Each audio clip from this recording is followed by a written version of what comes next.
একদিন হঠাৎ করে মেয়েটি বুঝতে পারে তার সামনে থাকা প্রতিটি মানুষের মাথার উপর ঝুলছে এক অদ্ভুত লাল সুতো। যে মানুষ যতজনের সঙ্গে শারীরিক সম্পর্কে জড়িয়েছে তার মাথার উপর ততগুলো লাল সুতো ভেসে ওঠে। আর দুজনের লাল সুতো যদি একে অপরের সঙ্গে জোড়া থাকে তাহলে তারা দুজনে একসঙ্গে সেই সম্পর্কে জড়িয়েছে। প্রথমে বিষয়টাকে সে গুরুত্ব দেয়নি, ছোটবেলায় সে যা দেখতো তাই আঁকতো, মানুষের মাথার উপর লাল সুতো জড়ানো ছবি। কিন্তু একদিন সেই ছবি তার পরিবারকে ধ্বংস করে দেয়। তার মা হঠাৎ করে তার আঁকা ছবিতে লক্ষ্য করলো তার বাবা আর খালার মাথার সুতো একে অপরের সঙ্গে যুক্ত আছে। সেই সত্য জানার পর তার মা রাগ আর ঘৃণায় তার বাবাকে হত্যা করে, আর আচমকা মাও বাড়ি থেকে উধাও হয়ে যায়। আর এভাবে মেয়েটির শৈশব সেদিনই শেষ হয়ে যায়। বড় হয়ে সে বুঝতে পারে এই ক্ষমতা আশীর্বাদ নয় বরং এক অভিশাপ। মানুষের গোপন পাপ দেখতে দেখতে সে ভেঙে পড়ে। তখন সে একা থাকতে শুরু করে, জানালা পর্যন্ত কাগজ দিয়ে ঢেকে রাখে যেন বাইরের পৃথিবী তাকে স্পর্শ না করে। ঠিক তখনই আসে নতুন এক প্রতিবেশী। প্রতিদিন সে তাকে ফল দিয়ে যায়। সে কথা বলে ঠিকই কিন্তু কখনো বাইরে যায় না। কিন্তু এক রাতে টিভির পর্দায় সে দেখে একজন হেলমেট পরা লোক যার মাথায় আছে মাত্র একটি লাল সুতো, যেটা ছিল ভয়ঙ্করভাবে অস্বাভাবিক।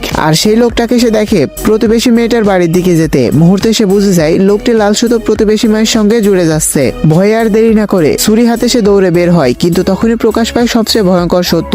লোকটাও তার মতো মানুষের মাথার লাল সুতো দেখতে পায়। হঠাৎ করে লোকটি হামলা করে দেয়। ঠিক তখনই মেয়েটা সেখানে পৌঁছায়। এক মুহূর্তে তিনজনের মধ্যে শুরু হয় তুমুল সংঘর্ষ।